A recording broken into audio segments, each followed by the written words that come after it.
I called 4 of my friends and said that ఏం చెప్పానండి, all of you come to play cricket, who is willing to come or who is came to play cricket, I will arrange dinner. ఎవరైతే attend అయ్యారో వాళ్ళకందరికీ నేనేం చేస్తాను, dinner arrange చేస్తాను on the occasion of my birthday. ఇది ఏం చేశాను, ఒక కండిషన్ పెట్టాను, నేను ఒక ఆఫర్ పెట్టాను. రైట్, ఇదేమంటారండి, ఆఫర్ అవుతుంది. అదే ఎవరైతే ఆఫర్ ఇచ్చారో ఎవరు ఏమవుతారు, ప్రామిసార్ అవుతారు లేదా ఆఫరర్ అవుతారు. ఎవరైతే ఆఫర్ తీసుకున్నారో వాళ్ళందరూ ఏమవుతారు, ప్రామిసీ అవుతారు. రైట్, వాళ్ళందరూ వచ్చారండి. వచ్చిన తర్వాత కొంతమందిని ఫీల్డింగ్ చేయమని చెప్పాం, కొంతమంది బ్యాటింగ్ చేయమని చెప్పాం. ఫీల్డింగ్ చేస్తున్నారు. ఫీల్డింగ్ చేసేటోళ్ళకి మళ్ళీ క్యాచ్ పట్టుకోమని చెప్పాలా అండి? It is a part of fielding. Right, అది ఏమవుతుందండి, ఇంప్లైడ్ ఆఫర్. రైట్, మళ్ళీ వర్బల్గా చెప్పాల్సిన అవసరం లేదు, రిటర్న్గా చెప్పాల్సిన అవసరం లేదు. బౌలింగ్ చేయమని చెప్పామనుకోండి, that means you can take the wickets also. ఎందుకంటే క్రికెట్ అంటే జనరల్ అవేర్నెస్ ఉంటుంది కాబట్టి ఈ ఎగ్జాంపుల్ తీసుకున్నాం. రైట్, అందరికీ జనరల్ అవేర్నెస్ ఉంటుంది.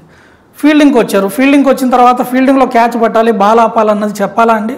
చెప్పాల్సిన అవసరం లేదు. రైట్, మనం ఒక బస్కి వెళ్తున్నాం, ఒక బస్సులో తిరుపతికి ప్రయాణం చేస్తున్నాం లేదా విజయవాడ వెళ్తున్నాం.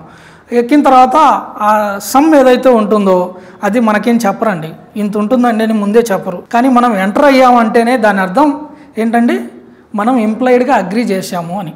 అంటే వర్డ్స్తో చెప్పాల్సిన పనేమీ లేదు. మనం సినిమాకి వెళ్ళామండి, went to a cinema, then డెఫినెట్గా ఉంటుంది, ఇంటర్వెల్ ఉంటుంది. నాకు చెప్పారా ఇంటర్వెల్ ఉందని, టికెట్ మీద మెన్షన్ చేశారని మనం అడగడానికి ఉందా? అడగడానికి లేదు. It's a implied.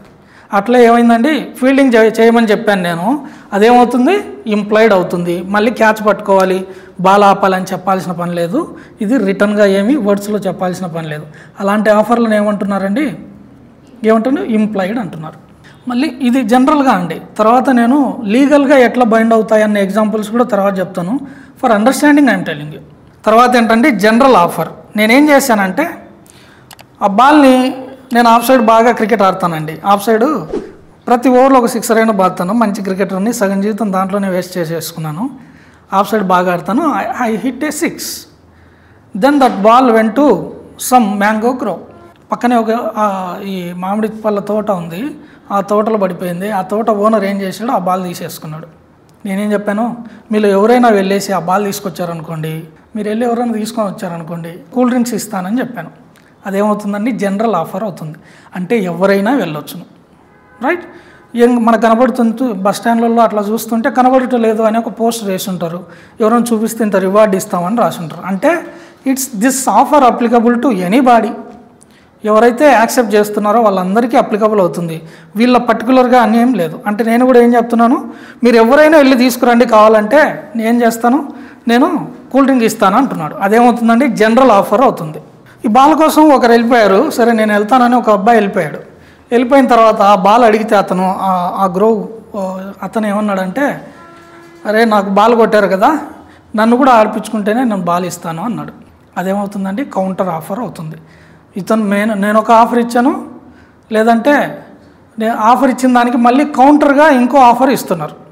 రైట్, అప్పుడు అదేమవుతుంది, కౌంటర్ ఆఫర్ అవుతుంది. అతను ఏమన్నాడు, నేను ఇన్ కేస్ నేనే వెళ్ళి అడిగాను అనుకోండి, రైట్, బాల్ ఇచ్చేయండి అని చెప్తే, నా బర్త్డే అండి బాల్ ఇచ్చేయండి అన్నాను అనుకో. అతనేమన్నాడు, నేను ఇస్తాను, నువ్వు బాల్ అడిగావు కదా నేను ఇస్తాను, కానీ నన్ను ఆడిపించుకుంటేనే నన్ను కూడా అలౌ చేయండి, అప్పుడు మాత్రమే నేను బాల్ ఇస్తాను అని చెప్పాను. నేను యాక్సెప్ట్ చేశాను. అప్పుడు అదేమవుతుందండి, కౌంటర్ ఆఫర్ అవుతుంది.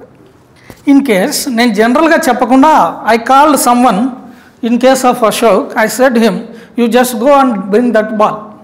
I mentioned some specific name or specific group of persons.